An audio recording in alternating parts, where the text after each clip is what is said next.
సమాధులకు సమీపంలో కూడా ఇళ్లు కట్టుకోవడానికి ఎవరు ఇష్టపడరు. అలాంటిది అక్కడ సమాధులపై ఇళ్లే కాదు, ఊళ్లకు ఊళ్లే వెలిశాయి.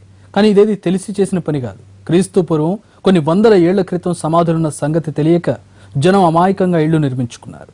ఇప్పుడు ఆర్కియాలజీ అధికారుల మాటలు వారికి షాకిస్తున్నాయి.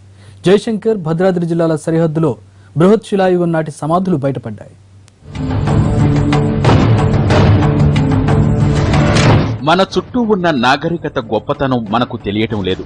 ఎన్నో చారిత్రక సాక్ష్యాలు కాలగర్భంలో కలిసిపోతున్నాయి. జయశంకర్, భద్రాద్రి జిల్లాల సరిహద్దుల్లో బయటపడుతున్న వేలాది సమాధులు పాలకుల నిర్లక్ష్యాన్ని ప్రశ్నిస్తున్నాయి.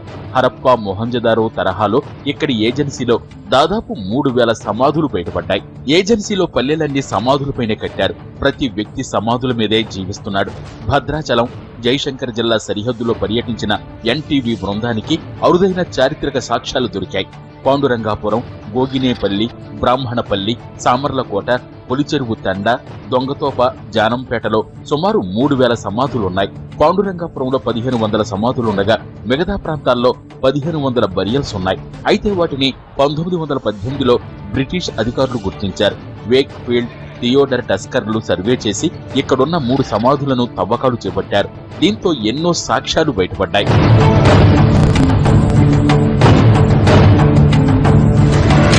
ప్రణాళికాబద్ధంగా ఉన్న సమాధులు చూస్తుంటే ఇక్కడ గతంలో పట్టణ నాగరికత వెల్లివిరిసిందని అర్థమవుతోంది.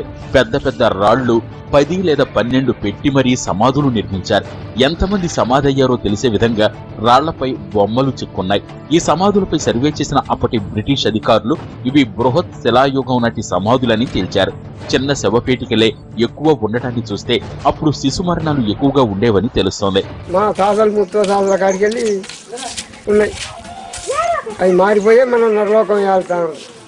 నేను పుట్టక ముందు సంధి, అప్పటి సంధి ఇప్పటికి ముసలోనైనా. గుట్ట మీద పోయినా కొంతమంది చూపించిన మన సార్లు కూడా వచ్చారు గుట్ట మీద.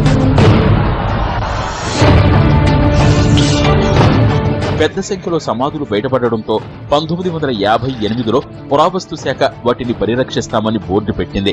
కానీ కాలక్రమంలో బోర్డులు కూలిపోయాయి. సమాధులపై రాళ్లు, రప్పాలు తొలగించి స్థానికులు ఇళ్లు కట్టుకున్నారు.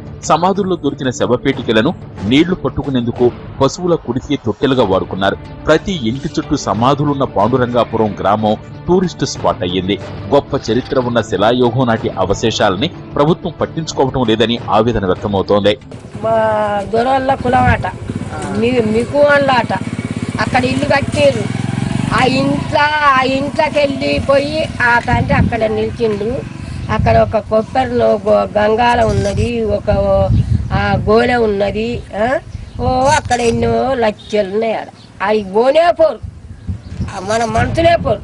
ఈ సమాధులను కాపాడి పురావస్తు శాఖ సర్వే చేస్తే ఎన్నో చరిత్ర ఆధారాలు, అలనాటి సంస్కృతి సాంప్రదాయాలు బయటపడే అవకాశం ఉంది.